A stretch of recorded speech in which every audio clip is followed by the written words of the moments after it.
कपड़े धोने वाली बहू। शादी के पहले से ही विभा को कपड़े धोने का बड़ा शौक था। कभी नल के नीचे तो कभी तालाब के पास। अरे मेरी नीली वाली लुंगी नहीं दिख रही है। विभा की अम्मा, कहाँ रखी है लुंगी? अरे वो तो विभा ने परसों ही धोकर रखी थी आपकी अलमारी में, देखो वहीं होगी। वो ना मैंने आज धो दी, मुझे लगा कि गंदी हो गई होगी। अरे कैसे गंदी हो गई थी? उसे तो मैंने पहना भी नहीं। हे भगवान, इस लड़की के कपड़े धोने की आदत से परेशान हो गया हूँ मैं। जितना तो घर में राशन नहीं आता, उससे कहीं ज्यादा डिटर्जेंट पाउडर का खर्चा है। इसकी शादी करवा दो, शादी जाए अपने घर में ही करे काम, फिर चाहे घर के कपड़े धोने हो या पूरे गांव के। हाँ ठीक बोल रही हूँ, देखता हूँ मैं कोई लड़का। वो दिन भी आ जाता है जब विभा को देखने लड़के वाले आ जाते हैं। लड़की मुझे अच्छी लगी। होने वाली सास कहती है, बेटी अगर कुछ पूछना है तो पूछ लो। वैसे तो हमारी लड़की बहुत ही शर्मीली है, जो बोल दो वो मान लेती है, इसे क्या पूछना होगा। अरे कैसी बात कर रही हो माँ, मुझे इन लोगों के घर रहना है, सवाल तो कई है। हाँ हाँ बेटा, पूछ लो ना, क्या पूछना है। आप लोगों के घर कपड़े कौन धोता है? सास का मुंह बन जाता है। देखो, अगर तुम ये कहना चाहती हो कि तुम्हें कपड़े धोने नहीं आते तो सुन लो, कपड़े मैं ही धोती हूँ, लेकिन तुम्हारे आ जाने के बाद मैं रुमाल तक नहीं धोऊंगी। अरे चुप रहना भाग्यवान, बहू बेचारी घर आई नहीं, उसे डराना शुरू कर दिया। वो क्या है ना बिटिया, अभी तक तो ये कल्लू की माँ ही धोती थी, लेकिन अब तुम्हारे पापा तो दहेज में वॉशिंग मशीन देंगे ही। तभी विभा की माँ बोल पड़ती है, सवाल भी पूछा तो क्या। वैसे भाई साहब, मशीन की तो फिर भी कपड़े धोने की कैपेसिटी होती है। मतलब जो बिटिया दे रहे हैं ना विभा, इसे कपड़े धोने का बहुत शौक है। ये आप लोगों के क्या, आस पड़ोस गांव मोहल्ले सबके कपड़े धो दे और उफ तक ना करे।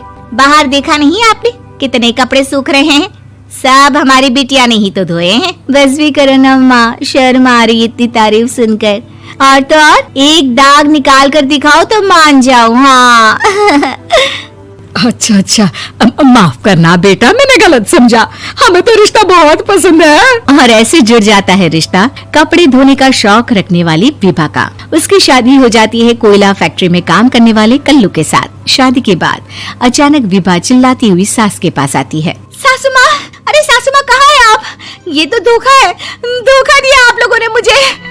इसे ससुर के चक्कर के बारे में पता चल गया। अरे तो उसमें तुझे क्यों धोखा मिला है? अरे नल में पानी नहीं आता, कपड़े कैसे कब धुलेंगे?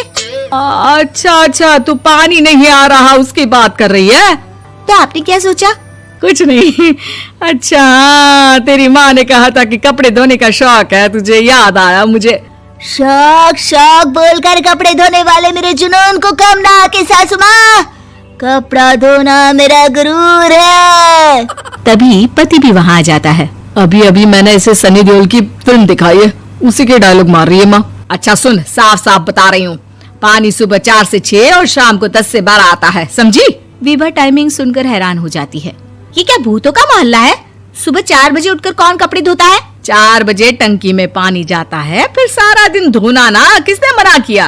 अरे कैसी बात कर रही हैं? 200 लीटर की टंकी में कितने कपड़े धो लूंगी मैं? सुबह ही उठ जाऊंगी मैं। अब क्या था, विभा सुबह 4 से लेकर रात के 12 बजे तक कपड़े ही धोती रहती। एक रोज सास पड़ोस से निकलकर कहीं जा रही होती है कि साथ वाली कहती है, हाँ कल्लू की माँ, जरा ये बताओ कि 2 साड़ी है, 2 ब्लाउज और एक पेटीकोट और एक नाड़े वाला लंबा कच्छा। हाँ तो? अरे तो क्या, कितना लोगी धुलाई ये बताओ। धोबन दिख रहे हैं हम क्या? हमारे पति सरकारी नौकरी से अभी अभी रिटायर हुए हैं और बेटा सुपरवाइजर है कोयला फैक्ट्री में। धोबन समझ रखा है हमें? हाय रे कल्लू की अम्मा, माफ कर दो, वो तो मोहल्ले में यही सब बता रहे थे कि तुमने बहू को कपड़ा धुलवाने के काम में लगा दिया है। सास को पड़ोसन की बात सुनकर गुस्सा आ जाता है। वो घर पहुंचती है जहां घर के बाहर ही इतने सारे कपड़े सूख रहे होते हैं जितने कि किसी धोबन के घर पर। अरे ओ कल्लू की दुल्हन, बाहर निकल। माँ जी यहीं आ जाओ, बाथरूम में चादर धो रहे हैं हम। अरे अभी हम धोते हैं, तुमको बाहर निकलो। ये आस पड़ोस वाले बोल रहे हैं कि हम बहू से कपड़े धुलवा धुलवा कर उसे कपड़ा धोने वाली बना दिए हैं। अरे छोड़ो ना माँ जी, किन लोगों की बातों में आती हो? आस पास के लोगों का तो काम ही होता है कि वो किसी तरह सास बहू को लड़ा दे। बहू सारे घर के कपड़े धोती है, ये क्या कम है? बोलिए। सास को भी लग जाता है कि वो बहू का ये सनकीपन नहीं छुड़वा सकती, इससे अच्छा है कि खुद ही चुप हो जाए।